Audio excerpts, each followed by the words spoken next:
tenemos el tomate, que pertenece a la familia de las solanáceas, como el pimiento y la berenjena.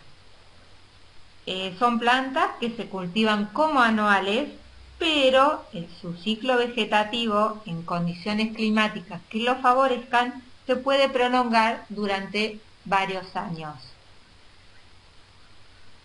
ya que son sensibles a las heladas. Entonces, en nuestra zona, al llegar el invierno, se helan. Pueden cultivarse tanto en invernáculos, en el campo, o sea, al aire libre, en huertas familiares y comerciales, en épocas libres de heladas. Se pueden consumir crudos, hervidos en salsas, en sopas, en conservas, picles, ketchup. Lo que nosotros consumimos es el fruto, que es una baya. Y dentro de los nutrientes es muy importante el contenido de vitamina C que tiene, que va a variar con el grado de madurez y el estado del cultivo. Los niveles de vitamina A y calcio también son importantes.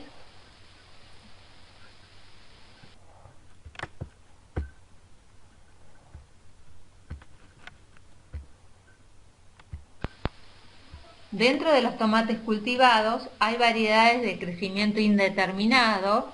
Esto significa que están continuamente creciendo durante su ciclo.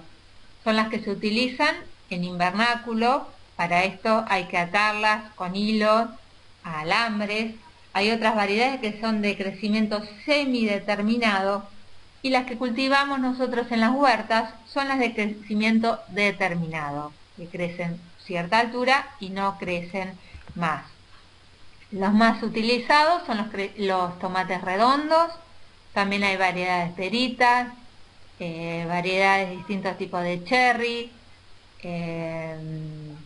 Hay mucha cantidad.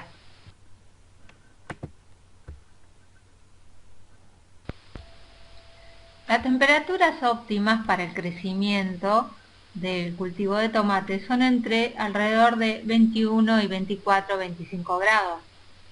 Temperaturas muy altas no son convenientes porque producen el aborto de flores. Al abortar las flores se van a caer y van a producir poca cantidad de frutos. Y las temperaturas bajas tampoco son convenientes.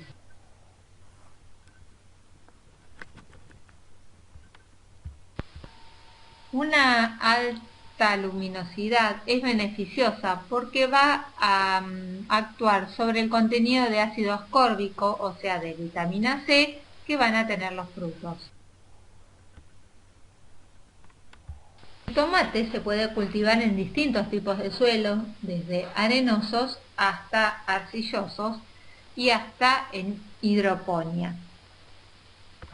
Pero lo bueno es que sean suelos sueltos y fértiles. Para estos le podemos agregar lombricompuesto o algún abono que hayamos preparado en nuestra casa. Para producir el pH, lo conveniente es que no sea por encima de 7 o por debajo de 5, porque puede producir deficiencias de minerales o toxicidad en la planta.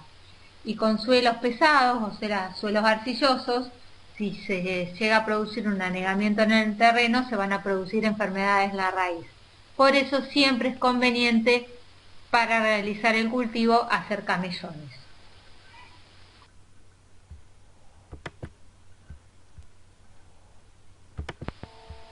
La siembra es conveniente realizarla en almácigos, que pueden ser en cajones, latas, bandejas, plantineras, sería lo más conveniente.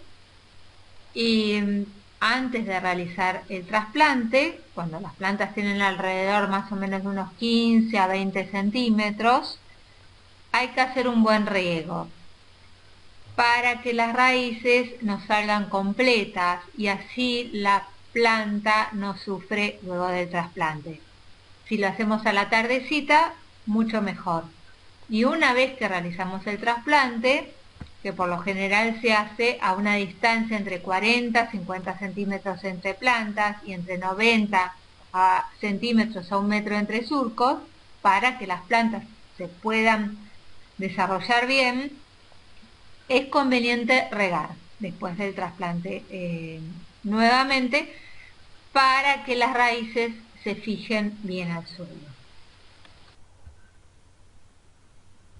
Durante el crecimiento de las plantas tenemos que realizar carpidas para eliminar las malezas, aporques para arrimar tierra a la base del tallo.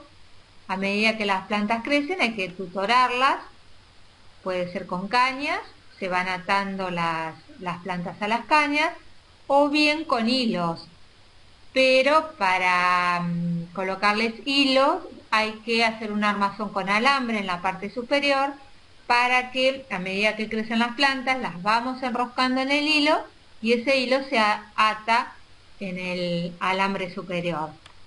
También tenemos que hacer desbrotados, que consiste en sacar los brotes que salen en las axilas de las hojas, porque esos brotes van a originar como si fuese otra planta y van a producir flores y frutos que van a hacer que la planta tenga mucha cantidad y así van a ser de tamaño pequeño. Por eso hay que eliminar esos brotes. También a medida que las plantas van envejeciendo hay que irles cortando las hojas inferiores porque se van secando y a la planta ya no le sirven. Y cuando tenemos mucha cantidad de flores por racimo, lo ideal es sacarles flores y dejarlas más o menos unas 5 por racimo para que los frutos sean de un tamaño adecuado, porque si hay mucha cantidad de flores van a crecer todos esos frutos y los tomates van a ser de tamaño pequeño.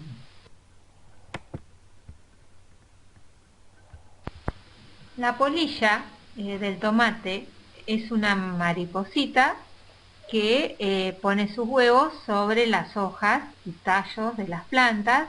De estos huevos emergen unas larvas que son las que producen el daño.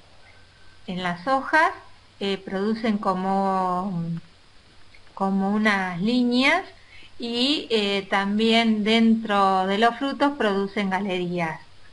La mosca blanca se da principalmente en cultivos bajo cubierta, es una mosquita blanca muy chiquita, que lo que hace es segregar una sustancia muy pegajosa que hace que se pegue la tierra sobre las hojas y sobre los frutos.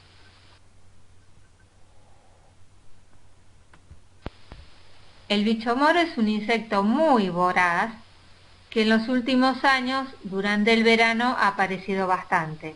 En el caso del bicho moro, hay uno de los insectos que se llama centinela, que es el que aparece a la hora de la siesta en los cultivos, y ese como que llama a los demás y se acercan al cultivo produciendo daños muy importantes.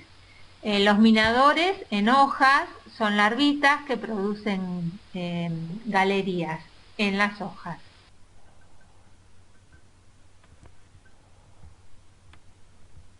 En cuanto a las enfermedades, hay varios tipos de hongos que atacan tomate, por ejemplo el fusarium, que produce un marchitamiento porque afecta los haces vasculares de la planta.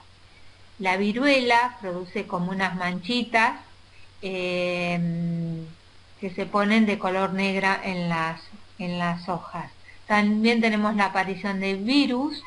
Un virus muy importante es el virus del mosaico del tabaco, que hay que tener cuidado para las personas que fuman porque se transmite en los cigarrillos.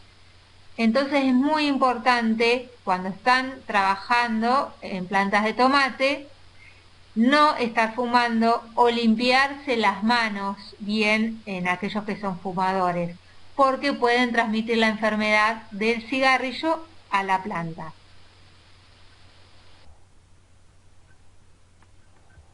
Cuando tenemos con plantas con virus, lo que tenemos que hacer directamente es eliminarlas. Por ahí nos damos cuenta que es un virus porque las hojas aparecen como enrolladas, el borde de las hojas. Después tenemos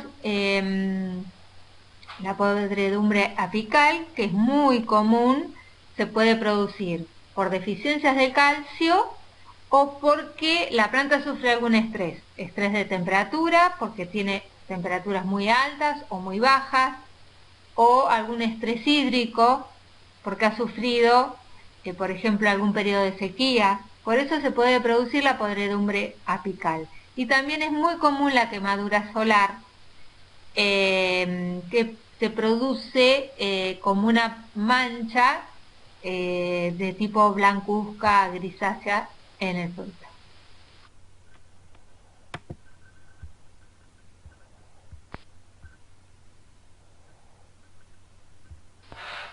Desde que se realiza el trasplante hasta que se empieza a cosechar, hay que considerar más o menos unos 90 días.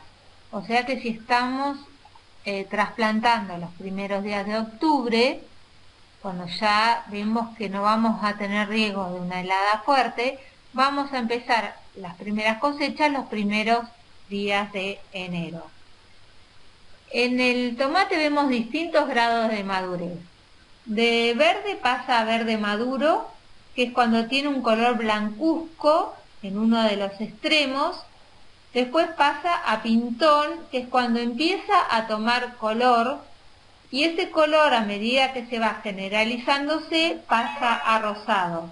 Y por último a rojo firme, cuando toma la consistencia y el color característico de cada variedad, ya que tenemos variedades que pueden ser